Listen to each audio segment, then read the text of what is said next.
నిన్నటి రోజు ఉపన్యాసాన్ని పూర్తి చేసే సమయానికి అహల్య శాప విమోచనానికి సంబంధించినటువంటి ఘట్టంతో పూర్తి చేసి ఉన్నాం. తరువాత రామచంద్ర సహితుడై లక్ష్మణ సహితుడైనటువంటి విశ్వామిత్రుడు మిథిలా నగరాన్ని చేరుకున్నాడు. మిథిలా నగరాన్ని చేరుకోవడం వెనకాతల ఉన్నటువంటి పరమ ప్రయోజనం, రామలక్ష్మణుల్ని తనతో తీసుకెళ్లడం వెనకాతల ఉన్నటువంటి ప్రయోజనం మీకు నేను సూచనగా చెప్పి ఉన్నాను. ఋషులు ప్రత్యేకించి వశిష్ఠ మహర్షి నామకరణం విద్యాభ్యాసం చేయించారు. విశ్వామిత్ర మహర్షి గొప్ప లోకోపకారం ఒకటి చేశారు. వశిష్ఠుడు ఏ విధంగా అయితే రామనామం ఉంచి లోకోపకారం చేశాడో అలా విశ్వామిత్ర మహర్షి చేస్తున్నటువంటి పతాక స్థాయి లోకోపకారం ఇవాళ ఆయన రాముణ్ణి శ్రీరాముణ్ణి చేస్తారు. అంటే ఇవాళ సీతా సహితుణ్ణి చేస్తారు. కాదు రాముడెవరో తెలుసుకోవాలనుకున్న వాళ్ళకి తిరిగి చెప్పారు. కాదు సీతమ్మ ఎవరో లోకానికి తిరిగి చెప్పారు. ఇంకా కాదు, జనక మహారాజు గారు కోరుకున్నటువంటి కోరిక ఏదో దాన్ని విశ్వామిత్రుడు తీర్చాడు. ఇన్ని జరిగినటువంటి ఘట్టాలు ఇవాళ ప్రస్తావన చెయ్యబోతున్నాను. నేను ఎందుకు ఈ మాట అంటున్నానంటే, రాముడు అవతరించినటువంటి కారణం ఆయనే స్పష్టంగా దశరథ మహారాజు గారి యొక్క సభలో చెప్పాడు. హత్వా క్రూరం దురాత్మానం దేవర్షీనాం భయావహం దశవర్ష సహస్రాణి దశవర్ష శతాని చ. నరుడిగా అవతరించి రావణ సంహారం చెయ్యడం, నరుడి యొక్క ఖ్యాతిని, నరుడి యొక్క వైశిష్ట్యాన్ని లోకానికి తిరిగి చెప్పడం కోసం 11,000 సంవత్సరములు ఈ భూమండలం మీద ఉండడం. ఇప్పుడు రామావతారానికి కావలసినటువంటి ప్రజ్ఞ ధనుర్వేద రూపంలో, అస్త్ర రూపంలో, శస్త్ర రూపంలో విశ్వామిత్రుడు కటాక్షించాడు.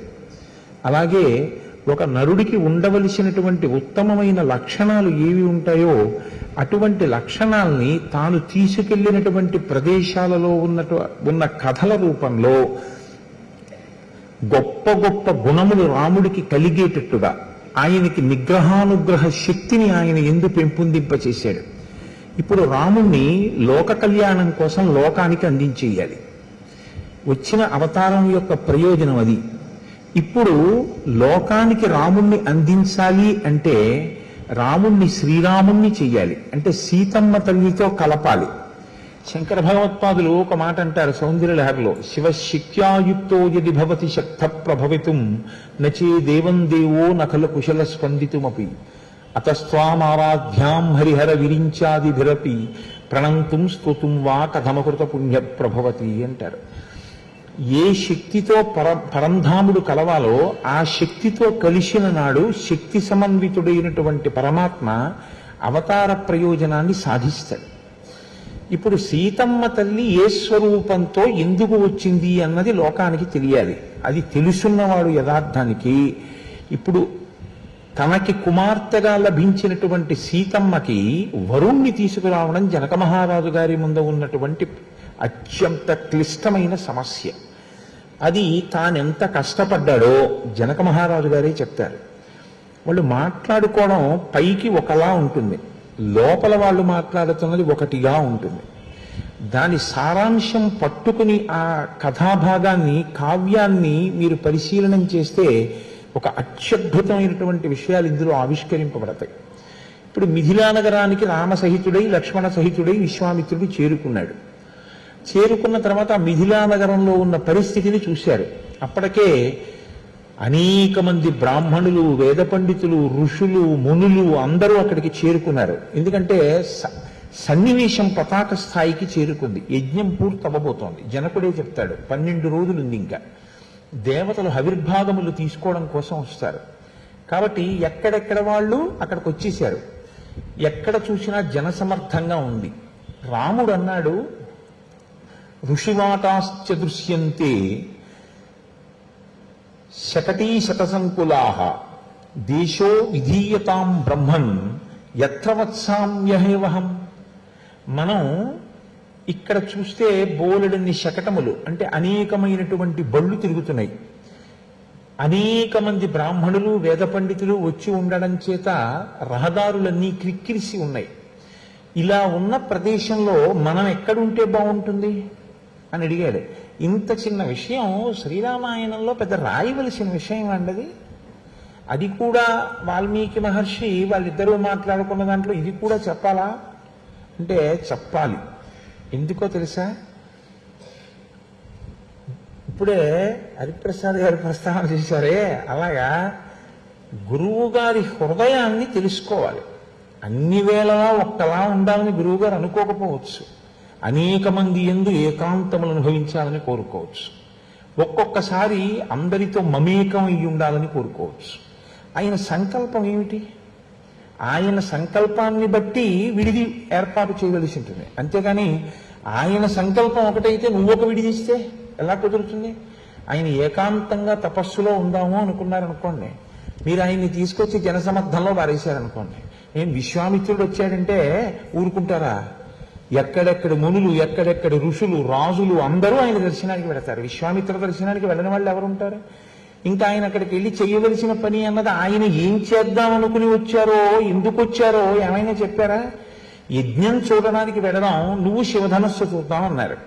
ఇప్పుడు ఈ రెండు ప్రయోజనాలు సాధించుకోవడానికి విశ్వామిత్రుడు ఎక్కడ ఉండాలనుకుంటున్నాడు అక్కడ? అది రాముడు నిర్ణయం చేయకూడదు, గురువు గారిని అడగాలి. గురువుగారు ఎక్కడుందాం అనుకుంటున్నారు, పరిస్థితి ఇలా ఉంది అంటే ఎంత అందంగా మాట్లాడతాడో చూడండి. ఇది ఒక శిష్యుడు గురువుని అనువర్తించడం అంటే ఇది. అందుకే నేను తరచూ అంటూ ఉంటాను, ఆ విశ్వామిత్రుడు రాముడు మాట్లాడుకున్నటువంటి మాటలు అంత అందంగా ఉంటాయి. ఎప్పుడూ గురువుగారి హృదయాన్ని అర్థం చేసుకుని గురువుగారికి మనసులో పెద్దపీట వేసి ఆలోచించేటటువంటి స్థితి. ఇది ఎలా ఉంటుందంటే, మీరు ఓ ఇద్దరికి అరటిపళ్ళు ఇచ్చి నైవేద్యం పెట్టండి అన్నారు అనుకోండి, ఒక ఆయన అరటిపండు యొక్క చివరి భాగాన్ని ఇలా ఒలిచి నైవేద్యం పెడతాడు. ఒక ఆయన డజన్ అరటిపళ్ళు అక్కడ పెడితే పక్కన పెట్టేసి 2 అరటిపళ్ళు ఆ పైన ఉన్నటువంటి తొక్క తీసేసి నైవేద్యం పెడతాడు. ఏమయ్యా నువ్వు మొత్తం తీసేసి నైవేద్యం పెట్టామేం గిల్లకుండా అన్నారు అనుకోండి, ఏమన్నా మా ఆవిడ అరటిపండు పెట్టమని అడిగితే తొక్క తీసి కదా ఇస్తాను ప్రేమతో, మా నాన్నగారు అడిగితే తొక్క తీసి కదా ఇస్తాను ప్రేమతో, ఈశ్వరుడు కూడా తినాలి అని కోరుకున్నప్పుడు నేను గిల్లి అక్కడ పెడితే, ఒకటి రాత్రి నేను తినాలి, ఇప్పుడే తొక్క తీసేస్తే పండు మాగిపోతుంది. కాబట్టి అందుకు ఈశ్వరుడికి ఇవ్వాలన్న త్రికరణ శుద్ధి లేనే లేదు. ఒకవేళ నిజంగా నువ్వు ఈశ్వరుడికి ఇవ్వాలి అనుకుంటే నీ ఎదురుగుండా రామచంద్రమూర్తి వచ్చి కూర్చుని ఏది నాన్న ఏది ఏం పెడతావో పెట్టు తింటాను, నాకు ఆకలిగా ఉంది అన్నాడు అనుకోండి, ఓ అరటిపండు గిల్లి ఆయన చేతిలో పెట్టి తొక్క తీసుకు తినని మీరు అంటారా? మీరు తొక్క తీసి పెడతారు. కాబట్టి ఈశ్వరుడికి కదండి పెడుతున్నాను, ఆయన తినాలని కదా పెడుతున్నాను, అందుకని తొక్క తీసి పెట్టానండి. మహానుభావుడు ఆయన అల్పసంతోషి, అన్ని తింటాడా? 2 పళ్ళు తింటాడు, అందులో 2 పళ్ళు తొక్క తీసి పెట్టాను. అందుకే లలితా స్తోత్ర శతనామావళిలో ఒక నామం ఉంది, భావనా మాత్ర సంతుష్టాయి నమో నమః. మీరివ్వడానికి మీదేం ఉండదు లోకంలో, ఇదేమంది కాదు. ఈ సప్త ధాతు నిర్మాణమైనటువంటి ఈ శరీరాన్ని మనం నిర్మించుకున్నాయంటే ఇందులో చర్మము, రక్తము, మాంసము, కొవ్వు, అస్థి, శుక్ల, మేధ ఇంత జాగ్రత్తగా ఎవడు తప్పి పెట్టాడు?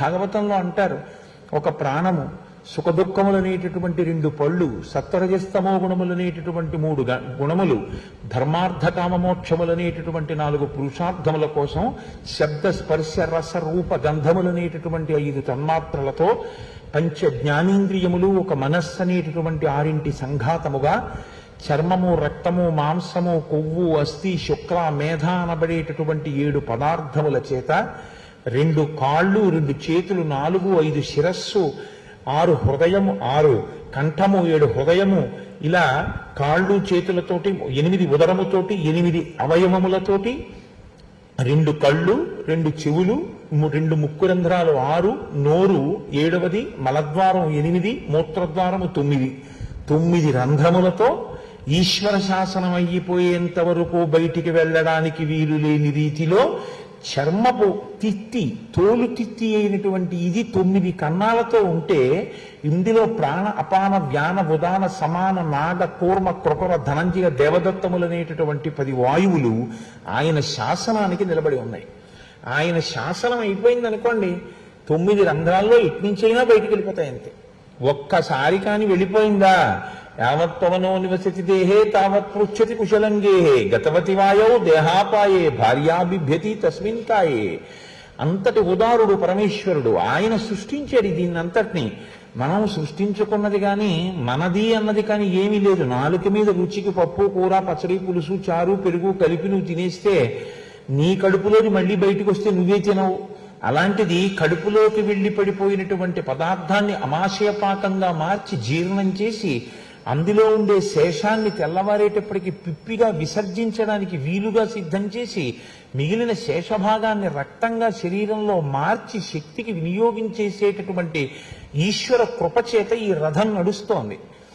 ఆయనది అన్ని ఆయనదైనది ఆయనకిస్తున్నానన్న భావనకి నివేదనమని పేరు తప్ప నేనాయనకిస్తున్నానన్న భావనతో మీరు ఎంత చేస్తున్నారో అది అంత అహంకారపు రాశి అవుతుంది. శంకర భగవత్పాదులు అందుకే దాన్ని ఖండించారు శివానంద లహరిలో. గభీరే కాసారే విశితి విజనే ఘోర విపినే విశాలే శైలే చ భ్రమతి కుసుమార్థం జడమతి.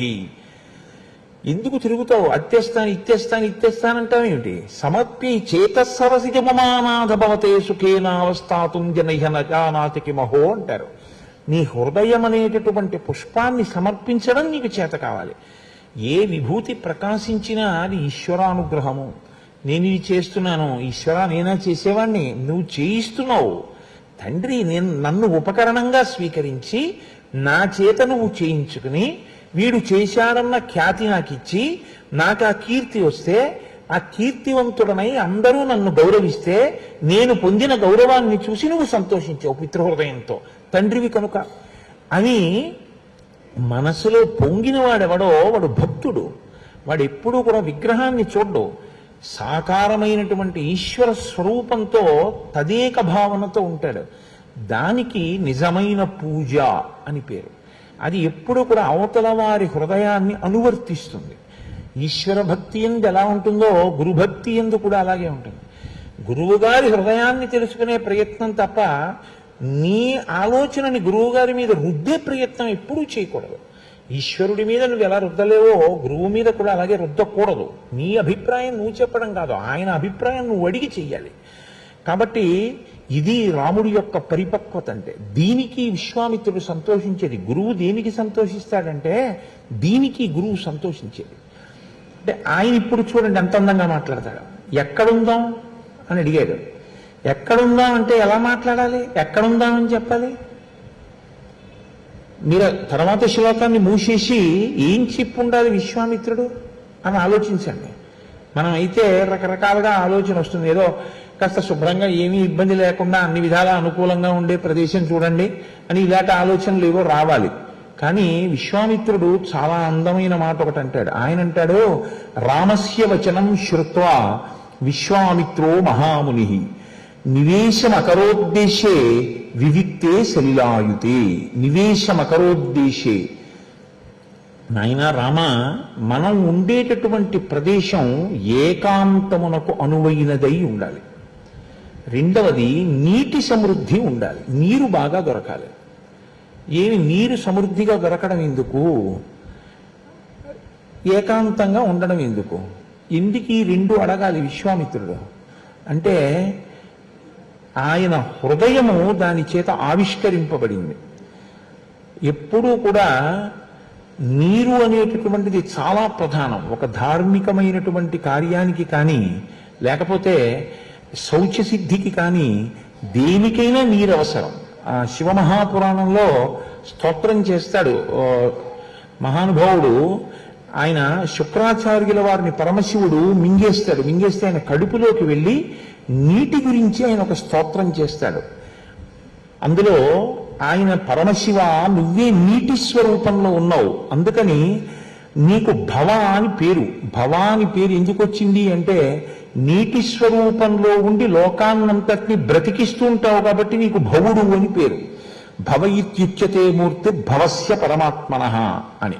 సంజీవనం సమస్తస్య జగత సలిలాత్మిక భవ ఇత్యుచ్యతే మూర్తి భవస్య పరమాత్మనః. నీటి రూపంలో ఉండి లోకాన్ని బతికిస్తున్నాడు.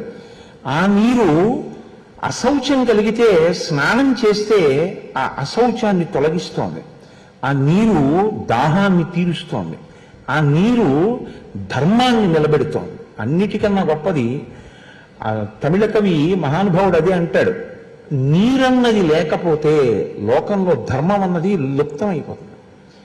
ఎందుచేత అంటారేమో, మీరు యజ్ఞము యాగము అన్న పెద్ద మాటలు కాసేపు పక్కన పెట్టండి. అసలు ముందు ధర్మం అన్నది నిలబడాలి అంటే మొదలు ఎక్కడా అంటే సంధ్యావందనం దగ్గర. సంధ్యావందనం మానేయడం కన్నా కూడా ఘోరమైన నేరం లోకంలో ఇంకోటి లేదు. ఎవరు సంధ్యావందనం చెయ్యడానికి అధికారము కలిగి ఉన్నారో వాళ్ళు సంధ్యావందనము చేసి తీరాలి. అది నిత్యకర్మ, అది మారడానికి వీల్లేదు. సంధ్యావందనం చెయ్యాలి అంటే ఏముండాలి? సంధ్యావందనం చేయాలంటే పువ్వులు ఉండాలి, అక్షతలు ఉండాలి, కర్పూరం ఉండాలని లేదు. సంధ్యావందనం చెయ్యాలంటే నీళ్లు ఉండాలి. ఆచమ్య ఓం కేశవాయ స్వాహ అని పుచ్చుకోవడానికి ఉండాలా? అర్ఘ్యత్రయ ప్రదానం చెయ్యాలంటే నీళ్లు కావాలా? ఇది ఉంటే కదా అసలు నీకు సంధ్యావందనం చేస్తే కదా నీకు. సంధ్యాహీన అశుచి స్వకర్మసు నిత్యకర్మసు. వాడు సంధ్యావందనం చెయ్యని వాడు ఏ పని చేయడానికి అర్హతని పొంది ఉండడు. మరి అసలు సంధ్యావందనం చెయ్యాలంటే ఉండవలసింది నీకు పువ్వులు అక్కర్లేదు, ఏమీ అక్కర్లేదు, కసి నీళ్లు ఉండాలి. పడుకుని లేచావు, అశౌచం కలిగింది, పడుకుని లేవగానే శరీరంలో ఉండేటటువంటి రోమకూపములలోంచి నవరంధ్రములలోంచి శరీరము మలమును విసర్జిస్తుంది అని భాగవతంలో చెప్పబడింది. ఈ మలం ఎప్పుడైతే విసర్జించిందో దాన్ని స్నానం చేస్తే తప్ప మీరు ఒక పుణ్యకార్యాన్ని చేయడానికి, ఒక యోగ్యమైన కార్యం చేయడానికి మీకు అర్హత ఉండదు. ఒక గుళ్ళోకి వెళ్ళాలి అంటే పడుకుని లేచి వెళ్ళిపోతానండి అంటే కుదరదు, స్నానం చేసి వెళ్ళాలి. కాబట్టి ఇప్పుడు స్నానం చెయ్యాలి, దేంతో చేస్తావు? నీళ్లు ఉండాలి. అన్నీ ఉన్నాయండి, నీళ్లు ఒక్కటే లేవు అంటే ఇబ్బందే. ఎందుకని అంటే 2-3 మాటలు స్నానం చేయాలంటే నీళ్లు కావాలి, త్రికాల సంధ్యావందనం చేయాలంటే కావాలి. నీకు ఇంకేమీ అక్కర్లేదు. ఓ సాలగ్రామం అక్కడ పెట్టి నమ సోమాయ చ రుద్రాయ చ నమ స్తామ్రాయ చ అరుణాయ చ నమ శంగాయ చ పశుపతయే చ నమ ఉగ్రాయ చ భీమాయ చ నమో అగ్రే వదాయ చ దూరే వదాయ చ అంటే నువ్వు అభిషేకం చేయాలంటే నీళ్లు ఉండాలి. ఏ పదార్థం ఉన్నా పదార్థం చేస్తే శుద్ధజలం చేయాలి. నీరు లేకుండా ధర్మమే లేదు. బతకడం మాట అలా ఉంచండి. కాబట్టి నీరు లేకుండా ఉండడం కుదరదు. మిగిలినవంటావా? ఉన్నా లేకపోయినా పర్వాలేదు, 1000 సంవత్సరాలు కుంభకంలో ఊపిరి తీయనివ్వండి, నాకు అన్నం గురించి గొడవలేదయా, నీరు కావాలి. అంటే ధర్మాచరణమునందు ఎటువంటి అనురక్తి ఉన్నవాడో విశ్వామిత్రుడు. నిజానికి ఆయన చెయ్యాలా? సంధ్యావందనం విశ్వామిత్రుడు చెయ్యలేదు అనుకోండి, ఆయన బ్రహ్మర్షిత్వానికి ఏమైనా లోపం వస్తుందని మీరు అనుకుంటున్నారా? ఏమీ రాదు ఆయనకి. కానీ ఆయన రాముడితో మాత్రం అలాగే మాట్లాడతాడు. ఎందుకు మాట్లాడతాడో తెలుసా? రాముణ్ణి ధర్మమునందు నిలబెట్టాలి. రామో విగ్రహవాన్ ధర్మ, తనంత తాను రాముడు కాదు రామాయణంలో. అలా మీరు అనుకుంటే విశ్వామిత్ర పాత్రకి వశిష్ఠ పాత్రకి ఏ విధమైన పూజార్హత లేదు. నరుడు కాబట్టి పుట్టుక చేత ఆయనకన్నీ తెలిసి ఉన్నాయని మీరు భావించరాదు, అంతే రామాయణంలో తీర్పు. రాముడికి అన్నీ తెలిసిపోయాయి అని మీరు భావన చేసి రామాయణం చదివితే అప్పుడు రామాయణంలో రాముడు ఇమౌస్మ మునిషార్దూలా కింకరో సముపస్థితో అజ్ఞాపయ యథేచ్ఛం వై శాసనం కరవామకిం అనవలసిన అవసరం లేదు. కౌసల్యా సుప్రజా రామ పూర్వా సంధ్యా ప్రవర్తతే ఉత్తిష్ట నరసార్దూల కర్తవ్యం దైవమాహ్నికం అని విశ్వామిత్రుడు చెప్పవలసిన పని లేదు. గురువు చేత చెక్కబడ్డాడు అంటే ఎవరి అజ్ఞానం పోవడానికైనా గురువు ఉండాలి. గుకారశ్చంధకారస్తు రుకారస్థ నిరోధకృత అంధకార వినాశిత్వాత్ కురుత్యభిధీయతే. ఆ గురువు ఉంటే తప్ప చీకటి పోదు. ఆ చీకటి పోగొట్టిన వాడు ధర్మమునకు ఎంత పెద్ద పీట వెయ్యాలో, రక్షిత జీవలోకస్య ధర్మస్య పరిరక్షిత రక్షిత స్వస్య ధర్మస్య స్వజనస్య రక్షిత అని రామచంద్రమూర్తిని కీర్తించారంటే స్వధర్మమునందు అంత గొప్ప పూనిక ఎలా కలిగింది అంటే కేవలం వశిష్ఠ విశ్వామిత్రాదుల వలననే కలిగిందని మీరు చెప్పవలసి ఉంటుంది. ఎందుకు అలా చెప్పాలి అంటే అలా చెప్పినప్పుడే మీకు ఒక గురువు వెనకాతల ఎందుకు శిష్యుడు తిరగాలి, గురువు చేత శిష్యుడు ఎలా చెక్కబడతాడు అన్నది మీకు అవగతం అవుతుంది. లేనినాడు ఏమైపోతుందంటే రాముడు తనంత తాను అన్నీ తెలుసున్నవాడే అని మీరు రామాయణంలో ప్రతిపాదన చేశారనుకోండి, ఒక పరంధాముడిగా దాని ఎందుకు దోషం ఉండకపోవచ్చు, కానీ రామాయణ హృదయమునకు మాత్రం అది భంగ. బాగా సెంట్రల్ పాయింట్ ఎక్కడుందో చూడండి, అక్కడ ఉందాం, అందరికీ ముందే తెలియచేయండి, వచ్చే వాళ్ళందరూ నా కోసం వస్తారు, విజిటింగ్ అవర్స్ పెట్టేస్తాను అనకూడదు. బ్రహ్మమునందు రమించేటటువంటి వాడికి అత్యంత ప్రయోజనం బ్రహ్మమునందు రమించడమే. దాని నుంచి విడిపడడం, విడివడి లౌకికమైనటువంటి విషయాలతో సంగం కలిగి ఉండడం తను పొందవలసిన ఆనందానికి భంగపాటది. భగవాన్ రమణులు ఎప్పుడు అదే అంటుండేవారు. బహిర్ముఖుడై లోకముతో తాదాత్మ్యత చెందడము తన యొక్క సహజ స్థితికి భంగపాటు. మనకి ఎప్పుడూ లోకంతో సంగం చెంది ఉండడం మనకి సహజ స్థితి. కాబట్టి మనకి ఎప్పుడైనా అలా ఉండేటటువంటి వాళ్ళ గురించి వింటే వాళ్ళు పిచ్చి వాళ్ళ కింద మనకు కనపడతారు. రామకృష్ణ పరమహంస ప్రతిరోజు నిద్ర లేవగానే నేల మీద పడి తలగొట్టుకుని ఏడిచేవార్త. మేనల్లుడు వచ్చి, ఎందుకు మామయ్య అలా ఏడుస్తున్నావు అంటే, నా ఆయుర్దాయంలో ఇంకో రోజు వెళ్ళిపోయింది, నేను పరాశక్తి దర్శనాన్ని పొందలేదు, అయిపోతోంది ఆయుర్దాయం.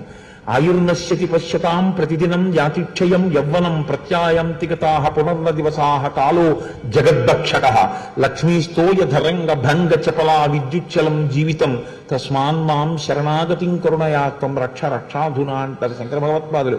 సూర్యోదయ సూర్యాస్తమయాల్లో కాలాన్ని ఈశ్వరుడు గ్రసించేస్తున్నాడు.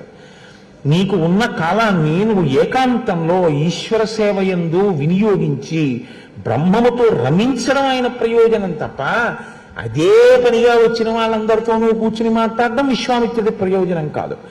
కాబట్టి శరీర శౌచము కొరకు రాముడు చూస్తుండగా రాముడికి ధర్మావలంబనకి ఎందు పూనిక కలుగుట కొరకు ఒక సంధ్యావందనం చెయ్యాలన్నా, ఒక యజ్ఞం చెయ్యాలన్నా, ఒక యాగం చెయ్యాలన్నా బాహ్య శౌచం అంతఃశౌచం నిలబడ్డానికి, స్నానానికి, ఆచమనానికి, అభిషేకానికి నీళ్లు అవసరం. కాబట్టి నాయన నీళ్లు పుష్కలంగా ఉండే చోటు చూడు, ఏకాంతంగా ఉండే చోటు చూడు, అలాంటి చోట మనం ఉందాం.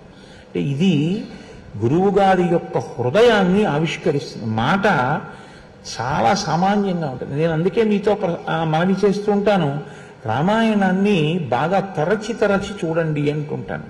ఒక విశ్వామిత్రుడు మాట్లాడాడంటే, ఒక వశిష్ఠుడు మాట్లాడాడంటే, జనక మహారాజు గారు మాట్లాడితే అంత తేలికగా ఏం ఉండదు. బాహ్యంలో కనపడినటువంటి కథల అందులో శ్లోకానికి యథార్థమైన తాత్పర్యాన్నో నీకెలా కావాలో అలా అన్వయించేసేసో నువ్వు చెప్పకూడదు. దాని హృదయాన్ని పట్టుకుని నువ్వు చెప్పవలసి ఉంటుంది. కాబట్టి ఇప్పుడు ఆయన ఒక విడిదిలోకి ప్రవేశించి దాని ఎందున్నారు. విశ్వామిత్ర మహర్షి వచ్చారు అని జనక మహర్షికి తెలిసింది. ఇప్పుడు జనక మహారాజు గారు విశ్వామిత్ర దర్శనానికి తాను బయలుదేరి వచ్చారు. ఎలా వచ్చారు? అది మర్యాద. అంటే ఎంత మర్యాదగా వచ్చారు. సేనాపతిని మంత్రిని వెంట పెట్టుకుని రాలేదు. ఆయన దగ్గరికి వస్తే విశ్వామిత్రం అనుప్రాప్తం శ్రుత్వాసం నృపతిస్తదా శతానందం పురస్కృత్య పురోహితం అనిందితం ప్రత్యుజ్జగాన సహసా వినయేన సమన్వితః. అత్యంత వినయంతో. ఎందుకని వెడుతున్నది ఎవరి దగ్గరికి? విశ్వామిత్ర మహర్షి దగ్గరికి. బ్రహ్మర్షి కేవల సంకల్ప మాత్రం చేత అవసరమైతే నక్షత్ర మండలాన్ని సృజించగలిగినటువంటి వాడు. ఆయన ఏ విధమైనటువంటి భావన మీ ఎందు చేస్తాడో దాన్ని బట్టి మీ అభ్యున్నతి. ఆయనకి కించిత్ కోపకారణమైందనుకోండి, ఆయన ఖేదపడ్డారనుకోండి, చాలు ఈశ్వరానుగ్రహం తప్పిపోతుంది. కాబట్టి ఇప్పుడు ఆయన తృప్తి పడాలి అంటే మీరు ఆయనకి ఇవ్వడానికి ఏం లేదు ఇంకా. ఎందుకంటే ఆయనకి ఏమైనా తక్కువ అయితే కదా మీరు ఇవ్వడం అన్నది. బ్రహ్మమునందు రమించి తాను బ్రహ్మముగా అనుభవంలో ఉండేటటువంటి వాడికి నాకు ఇది లేదన్న భావన ఆయనకేం ఉండదు. ఆయనే 1000 సంవత్సరాలు కుంభకంలో ఉండి ఊపిరే తీసుకోకుండా కాష్టంలా నిలబడిపోయినటువంటి వ్యక్తి. అటువంటి మహాపురుషుడు ఏం కోరుకుంటాడు? వినయాన్ని కోరుకుంటాడు అంతే. కాబట్టి అత్యంత వినయంతో వెళ్ళేటప్పుడు ఎవరితో కలిసి వెళ్ళాడు? శతానందుడితో కలిసి వెళ్ళాట. పురోహితుడు, గౌతమ మహర్షి యొక్క కుమారుడు. ఆయన కూడా ఎటువంటి వాట? శతానందుడు కూడాను పురోహితం అనిందితం, ఏ విధమైనటువంటి మత్స లేనివాడు, పరిశుద్ధమైనటువంటి ప్రవర్తన కలిగినవాడు. మీతో వచ్చేవాడి ప్రభావం మీ మీద కూడా ఉంటుందని జ్ఞాపకం పెట్టుకోండి. అంటే పెద్దల దగ్గరికి వెళ్ళేటప్పుడు మీరు ఎవరిని పడితే వాడిని తీసుకుని మీరు వెళ్ళారనుకోండి, మీరు మర్యాదగా ప్రవర్తించవచ్చు, వాడు అమర్యాదగా ప్రవర్తించడమో, లేకపోతే అడగకూడని మాట ఒకటి అడగడమో, అడగకూడని ప్రశ్న ఒకటి అడగడమో, లేకపోతే ఏదో అక్కడ మర్యాదకి కొంచెం అతిక్రమణం జరిగేటట్టుగా ప్రవర్తించడమో జరిగిందనుకోండి, అప్పుడు ఆయన అందరూ ఇలాంటి వాడిని వెంట పెట్టుకుని ఎందుకు వచ్చాడు అంటారు కదా. సంఘము చాలా ప్రధానమైనదై ఉంటుంది. ఒక ఇనప ఊత్సే అయి ఉండొచ్చండి, నీటితో సంపర్కం చెందితే తుప్పట్టి విరిగిపోతుంది. అదే ఇనప ఊత్స అగ్నిహోత్రంతో సంపర్కం చెందితే మీకు ఎలా కావాలో అలా వంగి ఉపయోగపడుతుంది. సత్సంగత్వే నిస్సంగత్వం, నిస్సంగత్వే నిర్మోహత్వం, నిర్మోహత్వే నిశ్చలతత్వం, నిశ్చలతత్వే జీవన్ముక్తి. మీరు పెద్దల దగ్గరికి వెళ్ళేటప్పుడు కూడా మీరు పవిత్రమైన హృదయంతో విడితే సరిపోదు. ఎవరో లిఫ్ట్ ఇచ్చారు కదా, ఎవరో మనతో వస్తానన్నారు కదా అని ఎవరితో పడితే వారితో కలిసి వెళ్ళకూడదు. ఆ మర్యాద తెలుసున్నటువంటి వారితోటే వెళ్ళవలసి ఉంటుంది, లేకపోతే లేనిపోని ఉపద్రవాలు వస్తాయి. అలా యథార్థంగా జరిగినటువంటి సందర్భాలు ఉన్నాయి. దానివల్ల ఏమవుతుందంటే, సాధారణంగా మీతో వచ్చినటువంటి వాళ్ళని tell me your friends, I will tell you what you are అని ఇంగ్లీష్లో ఒక ప్రొవెర్బ్. ఈయన నా మిత్రుడు అని మీరు పరిచయం చేసిన తర్వాత ఆయన ఇంకొకలా ప్రవర్తిస్తే మీరు కూడా అటువంటి వారే అని అనుకుంటారు. కాబట్టి వెళ్ళేటప్పుడు మర్యాదతో వెళ్ళవలసి ఉంటుంది. ఆయన ఎవరిని చూస్తే సంతోషిస్తాడో అటువంటి వాడితో వెళ్ళవలసి ఉంటుంది. కాదు, జనకుడు, విశ్వామిత్రుడు, వశిష్ఠ మహర్షి ఇలాంటి వాళ్ళు చేసేటటువంటి ప్రతి పని వెనక భవిష్యత్ దర్శనం ఉంటుంది. వాళ్ళంతట వాళ్ళు దర్శనం చేస్తారా, లేకపోతే వాళ్ళకొచ్చే ఆలోచన యందు ఈశ్వరుడి యొక్క కృప తోడవుతుందా? ఈ రెండు ప్రశ్నలు వేసి నిర్ణయించడం కష్టంగా ఉంటుంది. ఎందుకంటే జనకుడు సామాన్యుడు కాడు. జనకుడు ఏదో చేసేద్దామని చేసే మనిషి కాడు. జనకుడు ఏదైనా చేస్తే చాలా దూరదృష్టితో ఉంటుంది, ఎందుకంటే ఆయన అంతటి బ్రహ్మజ్ఞాని. కాబట్టి జనకుడు ఏదైనా అంత ఆలోచన లేకుండా ఒకవేళ చేసినా సరే ఈశ్వరుడు చేయించినదై ఉండాలి ఆ పని.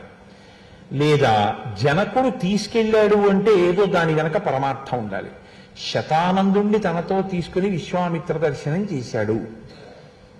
మహాపురుష దర్శనం మీకు ఫలితం ఇచ్చి తీరుతుంది. ఈశ్వర దర్శనం ఎంత గొప్పదో, మహాపురుష దర్శనం దానికి 1,000 రెట్లు గొప్పది. నాకేమీ అందులో అనుమానం ఏం లేదు. నేను ఈశ్వరుడి కన్నా అని కూడా అనే చెప్తాను. ఈశ్వర దర్శనం కన్నా మహాపురుష దర్శనమే గొప్పది. శివమహాపురాణంలో ఒక మాట ఉంది, అభిషేకం చేసుకుని బయటికి వస్తున్నటువంటి పరమశివ భక్తుడైనటువంటి వాణ్ణి చూసినంత మాత్రం చేత త్రివేణీ సంగమ స్నాన ఫలితం వాడి ఖాతాలో వేస్తారు అని. నిన్న మీరు విన్నారుగా, పరమశివుణ్ణి సేవించినటువంటి వాళ్ళల్లో ఇప్పటికి ఎన్నో తరం వాళ్ళైనా సరే ఆ శిష్యులని పాప అంటలేదు రామా అని విశ్వామిత్రుడు నిర్ధారించి చెప్పాడు. మహాపురుష దర్శనం అంతే. శతానందుడు, జనకుడు ఇద్దరూ కలిసి విశ్వామిత్ర దర్శనం చేశారు. ఏమొచ్చింది ఇద్దరికి ఫలితం? శతానందుడికి శుభవార్త వినపడింది. ఏమని? వాళ్ళ అమ్మగారికి శాప విమోచనమైందని. జనకుడికి ఏం ఫలితం వచ్చింది? అల్లుడు వచ్చాడు. ఇంతకన్నా మీకు నిరూపణం కావాలా? కాబట్టి రామాయణం అన్నీ మీకు వివరించి మాట్లాడుతుందని మీరు అనుకోకండి. రామాయణంలో ఒక శ్లోకాన్ని మీరు చదివితే ఇలా ఎందుకు వెళ్ళి ఉంటారో అని ప్రతి సందర్భం మీద మీరు ధ్యానం చేయగలిగితే రామాయణం మీకు ఎన్నో రహస్యాల్ని, రామాయణం మీ జీవితాన్ని దిద్దుకోగలిగినటువంటి అత్యద్భుతమైన అవకాశాన్ని మీకు కృప చేస్తుంది. దానికి ఆ శక్తి ఉంది రామాయణానికి. అందుకే భాగవతం 10వ స్కంధంలో ఆంధ్రీకరిస్తూ పోతన గారు ఒక మాట అంటారు, గత జన్మంబులనేమి చేసితిమో, యాగశ్రేణులేమేమి చేసితిమో, ఎవ్వరికేమి పెట్టితిమో, ఏ సిద్ధాశ్రమమునం త్రొక్కితిమో, ఇప్పుడు చూడగంటిమిచటం కృష్ణార్భకం నిర్భయున్నట్టు దేశోడ. ఏ సిద్ధాశ్రమమునం త్రొక్కితిమో, మహాపురుషులైనటువంటి వారు చరించినటువంటి ఆ భూమిని తొక్కడం అంటే కాలుతో తొక్కడం అని కాదు దాని ఉద్దేశం. తొక్కడం అంటే ఏంటంటే మీ కాలు అక్కడికి వెళ్ళింది, మీ కాలు అక్కడికి వెళ్ళిందంటే మీరు వెళ్ళారని, మీరు దర్శనం చేశారని. మీరు మహాపురుషులు తిరిగినటువంటి ప్రదేశంలోకి వెళ్ళడం, అక్కడ నిలబడడం కూడా మీకు అభ్యున్నతి హేతువు.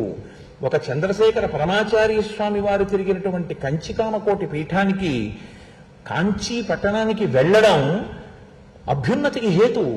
ఒక చంద్రశేఖర భారతీ స్వామి వారు కూర్చున్నటువంటి ప్రదేశం, ఒక నరసింహ భారతీ స్వామి వారు తిరిగిన ప్రదేశం, మహాపురుషులు తిరిగినటువంటి శృంగగిరి పీఠాన్ని తొక్కడం మీ అభ్యున్నతికి హేతువు. ఒక రామకృష్ణ పరమహంస కూర్చున్నటువంటి ప్రదేశానికి వెళ్ళి మీరు అక్కడ కూర్చోవడం మీ అభ్యున్నతికి హేతువు. ఒక భగవాన్ రమణులు కూర్చున్నటువంటి ప్రదేశానికి మీరు వెళ్ళడం మీ అభ్యున్నతికి హేతువు. అక్కడ మీరు చెయ్యవలసిందే ఉండదు, వాళ్ళు కూర్చున్న చోటికి మీరు వెడితే మీ మనసు తనంత తాను ప్రచోదనం అవుతుంది. నేను ఈ మాట యథాలాపంగా అంటున్నానని మీరు అనుకుంటున్నారేమో. కాదు. పాల్ బ్రాంటన్ అని ఒక మహానుభావుడు ఉన్నాడు. ఆయన విదేశాల నుంచి ఆత్మతత్వాన్ని తెలుసుకోవడానికి ఈ దేశానికి వచ్చాడు. వచ్చి పరమాచార్య స్వామి వారి దర్శనం కూడా చేశాడు ఆయన. ఆ పాల్ బ్రాంటన్ ఇక్కడ ఎందరినో కలుసుకున్నాడు. కలుసుకుని నా తృప్తి కలగలేదు, నాకు తృప్తి కలగలేదు, ఇక్కడెవరు నాకు సరైన సమాధానం చెప్పలేదని అతను వెళ్ళిపోతున్నాడు ఈ దేశం నుంచి. వెళ్ళిపోతుంటే ఎవరో చెప్పారు, ఒక్కసారి రమణ మహర్షి దగ్గరికి వెళ్ళండి, అరుణాచలంలో ఉన్నారు అని. ఆయన భగవాన్ రమణుల యొక్క ఆశ్రమానికి వెళ్ళారు. వెళితే కొన్నాళ్ళు ఉన్నారు. ఆయనకేం తోచలేదు. ఆయన ఆ సోఫాలో పడుకునేవారు, ఈయన అక్కడ కూర్చొని ధ్యానం చేసేవారికి ఈయన మనసు నిలబడేది కాదు. ఒకరోజు ఇంక నేను వెళ్ళిపోతున్నాను స్వామి అని చెప్దామని అనుకుని వెళ్ళారు. వెళ్ళి కూర్చున్నారు. రమణులు తీక్షణమైన దృష్టితో దృష్టిపాతం చేశారు. అలాగే ఆయన కళ్ళల్లోకి చూశారు. అంతే స్తంభీభూతుడైపోయాడు. ఆయనకి ఆత్మ అనుభవంలోకి వచ్చింది. ఆయన వ్రాసినటువంటి పుస్తకాల చేత ఇవాళ ప్రపంచంలో అనేక దేశాలలో భగవాన్ రమణుల గురించినటువంటి విషయం తెలిసి మనం ఆశ్చర్యపోతాం. ఇక్కడుండి మనం వెళ్ళడానికి వెనక ముందులు ఆలోచిస్తాం. ఇవాళ రమణాశ్రమంలో విదేశాల నుంచి వచ్చినటువంటి అనేక మంది ఇతర మతస్థులు నారచీరలు కట్టుకుని అక్కడ భోజనం చేసిన వాళ్ళ విస్తళ్ళు తీస్తారు. నేను అరుణాచల పర్వత శిఖరం మీద తిరుగుతుంటే ఒక రోజున ఒక ఫారినర్ ఒక ఆవిడ కనపడింది. ఆవిడ చిన్న బొట్టు పెట్టుకుని ఆ కొండ శిఖరాల మీద తిరుగుతోంది. నాతో మా పినమామ గారు కూడా ఉన్నారు. ఆయన I'm very glad to meet you from which country you have come అన్నారు. అని షేక్ హ్యాండ్ ఇవ్వకపోతే ఆవిడ రెండు చేతులతో నమస్కారం చేసి ఆవిడంది, I salute to you for only one reason, that you have born in a country like India, in which Bhagavan Ramana has also taken birth. You are so lucky that by undertaking a journey for one night you can come to Arunachala. But whereas we are staying back in a far-off country from which we have to come over here after taking visa and passport and spending thousands and thousands of rupees. This is the grace with which you have been benefited. అంటే ఆయన ఆశ్చర్యపోయి నమస్కారం చేశారు. మీరు అదృష్టవంతులు, మేము ఎక్కడో విదేశాలలో ఉన్నాం, పాస్పోర్ట్లు వీసాలు కొన్ని వేల రూపాయలు తీసుకున్న తర్వాత కానీ మేము ఈ దేశానికి వచ్చి అక్కడ తిరగలేము. మీరు ఒక్క రాత్రి ప్రయాణం చేస్తే ఇటువంటి సిద్ధపురుషుని యొక్క ఆశ్రమానికి వచ్చి ఉండగలరు. మీరు అదృష్టవంతులు ఈ దేశంలో పుట్టి. మీ వంటి వారితో నేను కరచాలనం చెయ్యలేను. మీకు నా రెండు చేతులతో శిరస్సు ఉంచి నమస్కరిస్తున్నాను ఆవిడ. నేను నిజంగా ఆశ్చర్యపోయాను. మనం ఎంత అదృష్టవంతులమో మనకి దానివల్ల తెలుస్తుంది. అందుకే జటావల్లభుల పురుషోత్తం గారు ఓ మాట అంటుండేవారు, ఈ దేశ వైభవం అంతా సిద్ధ పురుషులదే అంటుండే. మహాపురుషుల వలనే ఈ దేశానికి ఈ కీర్తి వచ్చింది. ఒక శంకర భగవత్పాదులు ఈ దేశంలో పుట్టి 4 చెరగుల ఆసేతు హిమాచల పర్యంతం తిరిగారు కాబట్టి అవైదికమైనటువంటి వాదనలు ఖండింపబడి సనాతన ధర్మం నిలబడింది. మహానుభావుడు శంకర విజయాల్లో అంటారు, ఒక లేగదూడని వేట కుక్కలు తరిమితే లేగదూడ పరిస్థితి ఎలా ఉండేదో సనాతన ధర్మం యొక్క పరిస్థితి శంకర భగవత్పాదుల అవతార స్వీకారం వేల్టికి అలా ఉండేది. అందుకే శంకర భగవత్పాదులు అవతరించిన తరువాత సత్యదండాన్ని చేతపట్టి అవైదిక వాదనలు ఖండించి సనాతన ధర్మాన్ని నిలబెట్టిన మహాపురుషుడైన శృతి స్మృతి పురాణానాం ఆలయం కరుణాలయం నమామి భగవత్పాద శంకరం లోకశంకరం. అటువంటి వారి వల్ల ఈ జాతికి ఖ్యాతి వచ్చింది తప్ప సంపత్తితో కూడినటువంటి విధానం చేత భోగాన్ని అనుభవించేటటువంటి అనురక్తి చేత ఈ దేశానికి పేరు రాలేదు. కాబట్టి శతానందం పురస్కృత్య పురోహితం అనిందితం, శతానందనితో కలిసి ఆ జనక మహారాజు గారు విశ్వామిత్ర దర్శనానికని బయలుదేరి వెళ్ళారు. వెళ్ళిన తరువాత ఆయనకి అర్ఘ్యపాద్యాదులనిచ్చి, అయ్యా మీరు ఆసనం మీద కూర్చోండి అని ఆయన కూర్చున్న తరువాత వీరు కూర్చున్నారంటే విశ్వామిత్ర మహర్షి కూడా ఎంతో గౌరవించి వచ్చిన వారిని వెంటనే లేచి సాదర స్వాగతం పలికారు. వారిని కూర్చోమని విశ్వామిత్రుడు కూర్చున్న తరువాత జనక మహర్షి రామచంద్రమూర్తి కూడా, జనక మహర్షి శతానందుడు కూడా కూర్చున్నారు. మీకు వాల్మీకి రామాయణంలో ఉన్న గమ్మత్తు ఏంటంటే అసలు ఆయన ఏది విడిచిపెట్టరు. ఆయన తాపత్రయం ఏమిటంటే లోకం దీన్ని చదువుకుని అనువర్తించడం నేర్చుకోవాలి అని ఆయన బాధ. ఒక మహాత్ముడి దగ్గరికి వెళ్ళినప్పుడు ఎలా నించోవాలి, ముందు ఏం మాట్లాడాలి, ముందు మనం కూర్చోవడమా, ఆయన కూర్చున్నాక మనం కూర్చోవడమా, ప్రతి చిన్న విషయాన్ని వాల్మీకి స్పృశిస్తారు. అందుకే మనిషిని మనిషిగా తయారు చేయడానికి, మనిషిని మనిషిగా బ్రతికించడానికి రామాయణం కన్నా ఔషధం ఉంది అని నేను అనుకోను. శ్రీరామాయణం అద్వితీయమైనటువంటి కావ్యం, అమృత ఫలం అది. కాబట్టి జనక మహారాజు గారు విశ్వామిత్రుడితో అన్నారు, ఎక్కువసేపు కూర్చోవడం కానీ ఎక్కువసేపు మాట్లాడడం కానీ ఉండదు. అప్పటికి ఎన్నో సంవత్సరాల నుంచి జరుగుతోంది యజ్ఞం. యజ్ఞం ఇంత గొప్పగా జరిగింది, అంత గొప్పగా జరిగింది, వాళ్ళు వచ్చారు, వీళ్ళు వచ్చారు, ఇంత డబ్బులు ఖర్చు పెట్టాం, ఇంత ఇది చేశాం, ఇంతమందికి అన్నం పెట్టాం, ఈ బొల్లి మాటలు అంటారే ఇవి కనపడవు మీకు. మాట్లాడుతున్నది ఎవరితోటండి? బ్రహ్మర్షి విశ్వామిత్రుడితోటి. నువ్వేం చేయగలవు? అన్నం పెట్టగలవు. ఆయన ఏం చేయగలరు? నక్షత్ర మండలాన్ని సృష్టిస్తాడు. ఆయన దగ్గరికి వెళ్ళాను, అన్నం పెట్టానని చెప్తావు. ఆయన దగ్గరికి వెళ్ళా, కందిపప్పు తెచ్చాను, 3 కేజీలు మినప్పప్పు తెచ్చానని చెప్తావు. ఏది మాట్లాడాలో అది మాట్లాడాలి. ఎంత అందంగా మాట్లాడతాడో చూడండి. అందుకే నేను తలకొట్టుకు చెప్తున్నది, రామాయణం చెక్కుతుంది అని 1కి 10 మార్లు చెప్తున్నది. అందున బాలకాండ ప్రశస్తం అండి. అసలు బాలకాండ విద్యార్థులు చదవాలి తప్పకుండా. చిన్న వయస్సులో ఉన్న పిల్లలు బాలకాండ తప్పకుండా చదవాలి. ప్రత్యేకించి విశ్వామిత్రుడు రామచంద్రమూర్తి ఎక్కడెక్కడ మాట్లాడుకున్నారో. ఎందుకంటే బాలకాండలో రాముడు వశిష్ఠుడు మాట్లాడుకున్న భాగం చాలా చాలా తక్కువ, రాముడు విశ్వామిత్రుడు మాట్లాడుకున్నది చాలా ఎక్కువ. కాబట్టి మీరు ఆ భాగాన్ని పిల్లలతో చదివిస్తే వాళ్ళకి గొప్ప ప్రవర్తన అలవాటు, చాలా గొప్ప నడవడి వస్తుంది. ఆయన అంటాడు, అద్య యజ్ఞ సమృద్ధిర్ని సఫలా దైవతై కృత, అద్య యజ్ఞ ఫలం ప్రాప్తం భగవద్ దర్శనాన్మయా, ద్వాదశాహంతు బ్రహ్మర్షే శేషమాహుర్మనీషిణః, తతో భాగార్థినో దేవాన్ ద్రష్టుం అర్హసి కౌశిక. ఇది ఆయన చెప్పిన మాటలు. విశ్వామిత్ర మహర్షి ఈ యజ్ఞం ఇంకొక 12 రోజులలో పూర్తయిపోతుంది అని పెద్దలైన వారు అంటున్నాడు. మీరు ఆ మాట చాలా జాగ్రత్తగా పట్టుకోవాలి. 12 రోజుల్లో అయిపోతుందని నేనంటలేదు, పెద్దలు అంటున్నారు. మన సనాతన ధర్మంలో, మన సంప్రదాయంలో గొప్పతనం ఏమిటో తెలుసా అండి? ఏది మాట్లాడినా పెద్దలు అన్నారన్న మాట మనం మాట్లాడాలి తప్ప నేనంటున్నానని మాట్లాడకూడదు. దానికి ప్రమాణం ఉండదు. అందుకే మన పిల్ల పెళ్ళే మనమే చేసినా మీరే చూసుకున్న అల్లుడిని అలా అనకూడదు. నేను మా అల్లుడిని నిర్ణయించుకున్నాను గానా అన్నాం, పెద్దలు నిర్ణయించినారు గానా అంటాం. అది మంగళహేతు. నాకు పెద్దల యందు ఆ గౌరవం ఉంది అని. నేను చేసుకున్న నిర్ణయం కాదు, పెద్దలు చూసి నిర్ణయం చేశారు అని గుర్తు. కాబట్టి పెద్దలు అంటున్నారు 12 రోజుల్లో పూర్తవుతుంది అని. పూర్తయితే ఏం జరగాలి? యజ్ఞం బాగా జరిగింది అని గుర్తేమిటి?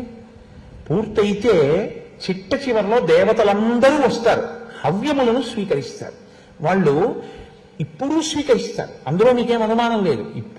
ఇప్పుడు స్వీకరిస్తున్నారా అని మీరు అన్నారనుకోండి, అప్పుడు వెంటనే ఏమవుతుందంటే మీకు సనాతన ధర్మమునకు ఆది మూలకందమైనటువంటి వేద ప్రమాణము మీద మీకు అనుమానం ఉందని గుర్తు.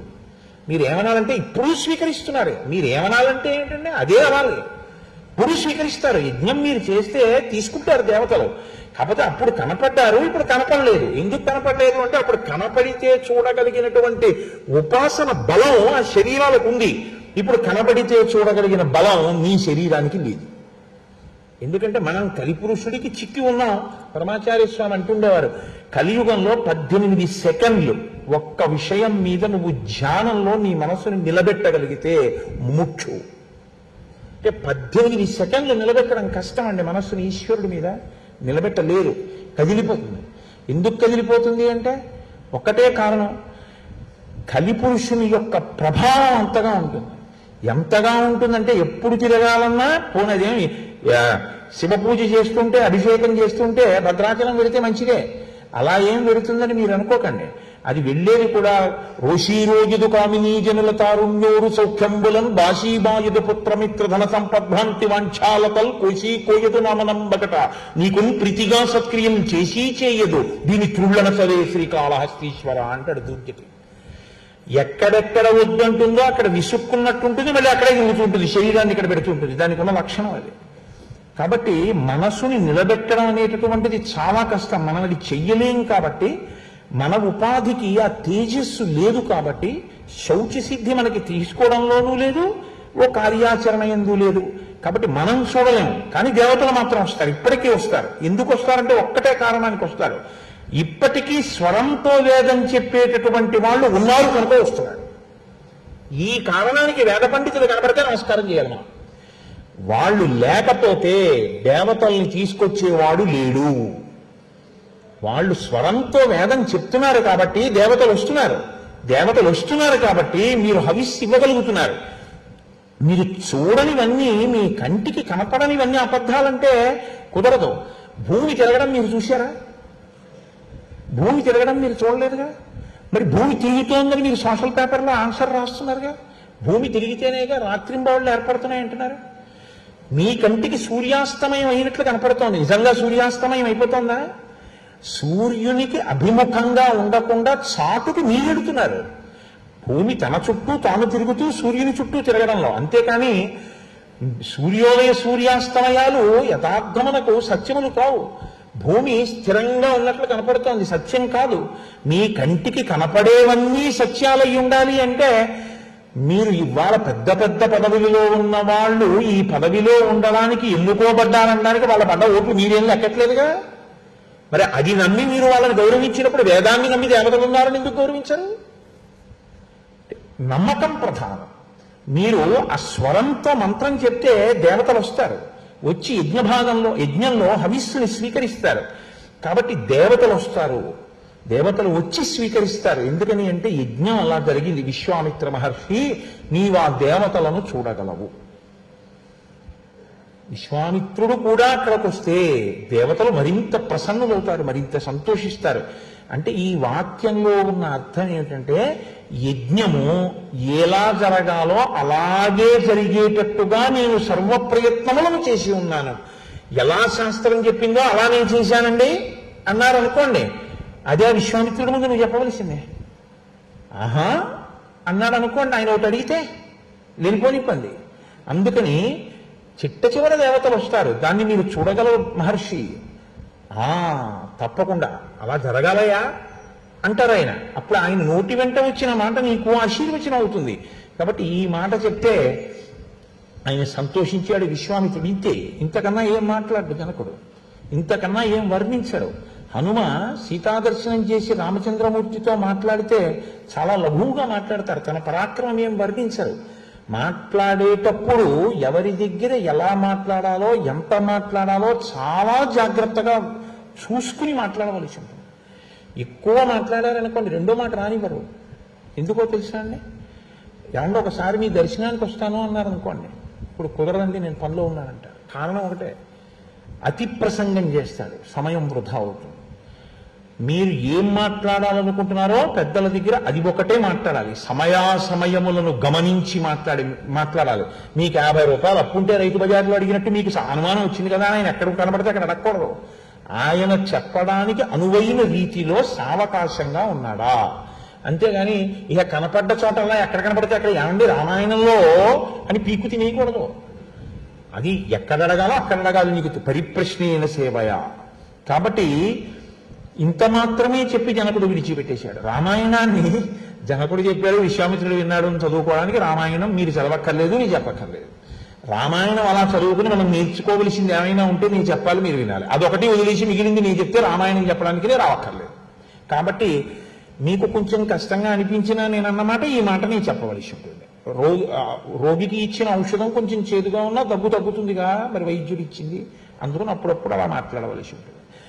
ఇమౌ కుమారౌ భద్రంతే దేవతుల్య పరాక్రమౌ గజసింహగతి వీరౌ శార్దూల వృషభోపమౌ పద్మపత్ర విశాలాక్షౌ ఖడ్గతూణీర ధనుర్ధరౌ అశ్వినావివ రూపేణ సముపస్థిత యవ్వనౌ యదృచ్ఛయైవ గాం ప్రాప్తౌ దేవలోకాదివామరౌ కథం పద్భ్యామిహ ప్రాప్తౌ కిమర్థం కశ్యవామునే వరాయుధరౌ వీరౌ కశ్యపుత్రౌ మహాముని భూషయంతావిమం దేశం చంద్ర సూర్య వివాంబరం పరస్పరస్య సదృశౌ ప్రమాణేంగిత చేష్టితై కటపక్షధరౌ వీరౌ శ్రుతుం ఇచ్ఛామి తత్వతః. ఇన్ని శ్లోకాలు మాత్రం ఎవరి గురించి మాట్లాడాడో తెలుసా అండి జనకుడు? అప్పటి వరకు జనకుడితో